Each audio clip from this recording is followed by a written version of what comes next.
Hi friends, welcome to my channel Raji vlogs. ఈరోజు వచ్చి video అనమాట. చాలా బాగుంటుంది. నోటికి ఏం తినబుద్ధి కానప్పుడు, నోరు సప్పగా ఉన్నప్పుడు ఒకసారి ఈ పచ్చడి చేసుకుందండి. చాలా బాగుంటుంది. ఎప్పుడు మర్చిపోలేదు, అంత కమ్మదనంగా ఉండదు. ముందైతే మీడియం సైజు ఒక 4-5 టమోటాలు తీసుకోండి.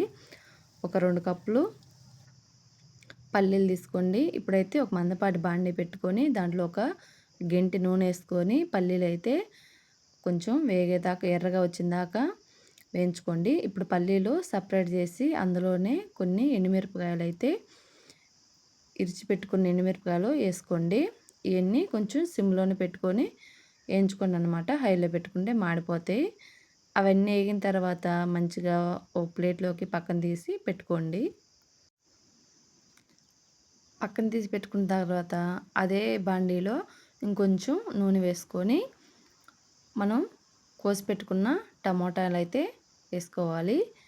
ఆ టమోటా కూడా కొంచెం ఉప్పు వేసుకోండి, తొందరగా మగ్గిపోతే. కొంచెం కల్లుప్పు అయినా సాల్ట్ ఉప్పు అయినా కొంచెం వేసుకొని కలిపెట్టుకొని ఒక 10 నిమిషాలు మూత పెట్టుకుంటే మనకి చికెన్ అంతా సపరేట్ అయ్యే వరకు వేయించుకోవాలన్నమాట.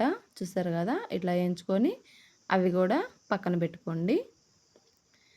ఇప్పుడు ఒక చిన్న నిమ్మకాయ సైజ్ అంతా చింతపండు అయితే నానేసుకోవాలి. కొంచెం వేసుకోండి, ఎందుకంటే ఇక్కడ చింతపండు వేసుకుంటే చాలా బాగుంటుంది, అందుకే వేస్తున్నా.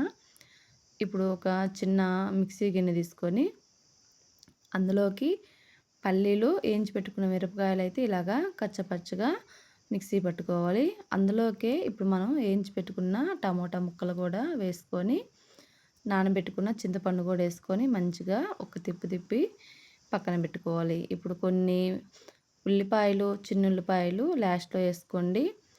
అలాగే వేసుకున్న తర్వాత మిక్సీ పట్టుకొని పక్కన పెట్టుకోండి. ఇప్పుడు ఈ పచ్చడి వేడి అన్నంలోకి తింటే చాలా బాగుంటుంది, కమ్మదనంగా ఉంటుంది. ఈ పచ్చడి మన అమ్మమ్మలు చేసే చాలా బాగుంటుంది, చాలా ఎక్కువ కూడా తింటారు. ఇప్పుడు ఈ కాలాన్ని బట్టి ఎవరు చేయట్లేదు.